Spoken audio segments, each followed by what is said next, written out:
I've had to pause the other game that I'm working on, the whack-a-mole game. I managed to burn out some switches because I didn't know enough about relays and flyback diodes and funky stuff like that. But I'm learning fast, and now I'm just waiting for some more parts. In the meantime, I've started on the next game. This is a catch the falling sticks game where sticks fall from a frame and you just have to catch them. Sounds quite easy, doesn't it? But apparently not so. I haven't actually played it, but still. As I understand it, they fall at random somehow. So you need to react very quickly because gravity doesn't hang around.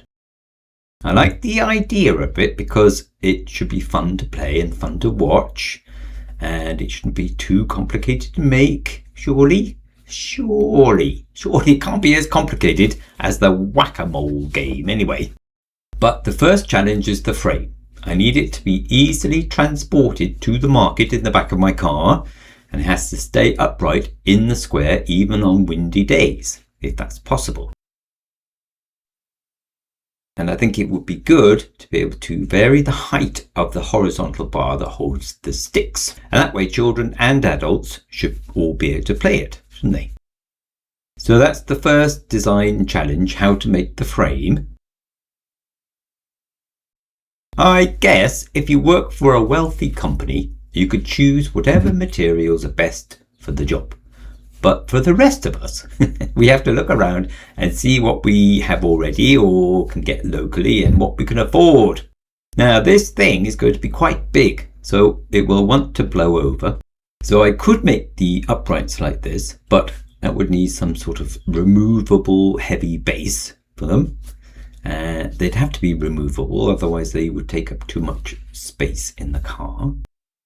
So I had a look at hinged panels like a screen might have, so they can fold up for transporting. But most of that flat area is unnecessary, isn't it? So I cut some out. And this shape is just as strong. And if the hinges are arranged properly, there should be a little slot down the middle for the gantry to slide in. That's the theory anyway. Might just jam up, but we'll find out. But then, of course, you have to work out how it's going to look, because nothing is entirely functional. It always has some sort of aesthetic, doesn't it? It could be modernist or romantic or woven from willow, moulded in plastic, covered in feathers. Whichever way it looks, it will be a big thing and it will make a big statement. Good or bad, it'll be its own advertisement, or advertisement, as we say here. Luckily, I've already decided on a Victorian theme for my game, so I don't need to explore all the possibilities. Otherwise, I'd be gluing feathers on right now.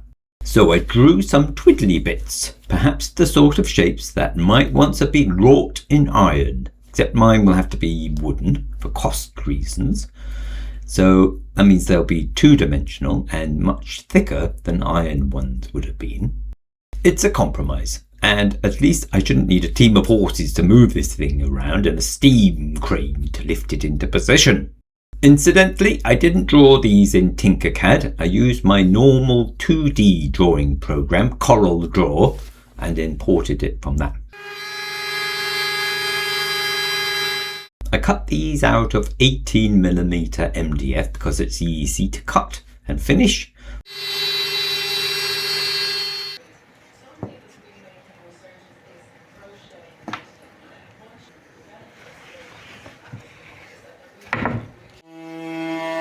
Chamfering is easy and makes a huge difference, but it's not very strong MDF, so I machined down some Douglas fir to frame them with. These battens should give it lots of strength, and I'm not too worried about the added weight of them.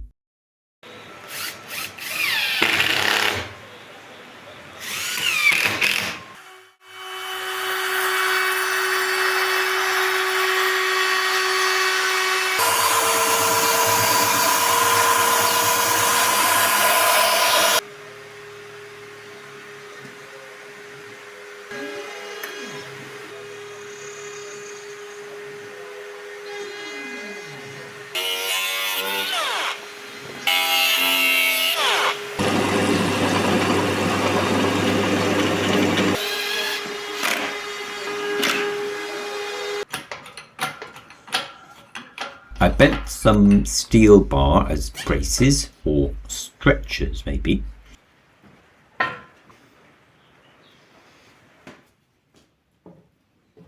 The plan is to use sandbags draped across the bottom if I need them.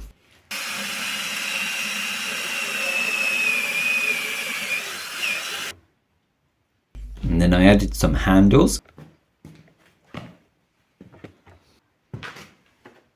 And they are actually quite manageable. I can lift and maneuver these around easily enough.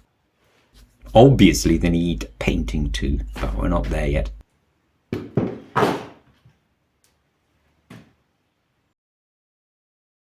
Right then, the top bar or gantry. This gantry is going to hold up the sticks until the trigger somehow releases them. I haven't worked that bit out yet. But in my case, there won't be sticks, there'll be sausages. Well, not real sausages. Pretend sausages, okay? I'll explain that in a minute. Now, obviously that gantry is also a good place to put some advertising. In theory, I could hand paint a flat board, but my CNC router should be able to cut out letters, which I could stick on. But what letters? What should it read? I spent a long time thinking about a name, and in the end, the wording dictated what sort of falling sticks I need. They were nearly going to be bananas, but I couldn't think of any proper wording around it. I wanted something alliterative. Could have been grab a grape or catch a kitten or something, but the falling objects need to be stick shaped, which narrows things down a bit. Catch a carrot?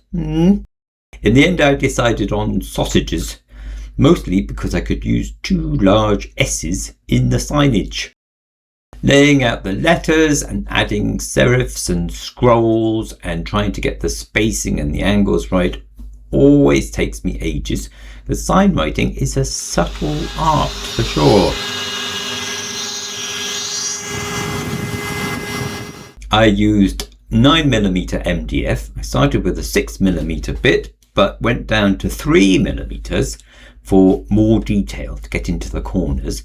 And that was very slow cutting, lots of shallow passes. But I managed to avoid any floating pieces in the middle of some of the letters.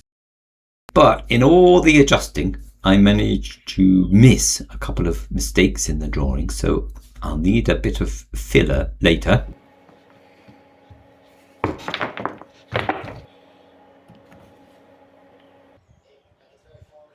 Now, cut out letters only work from the front, as you know, so I had to make a middle layer. That way I can put the letters on it from both sides and they'll still be legible.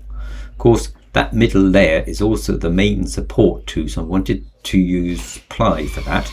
But all I had was this old curly and pre-used shuttering ply,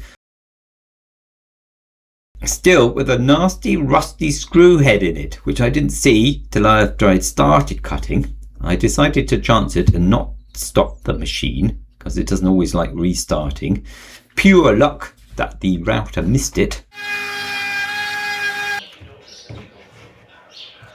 The idea is that I can paint all of this one colour in the end and just roll a different colour over the top to pick out the letters because they're raised, obviously.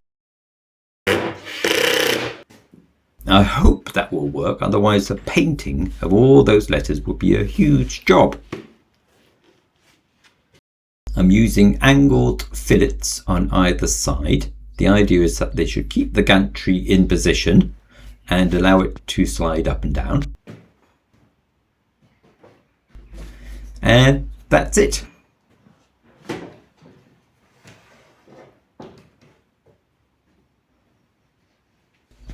It feels solid enough, I'm happy to say.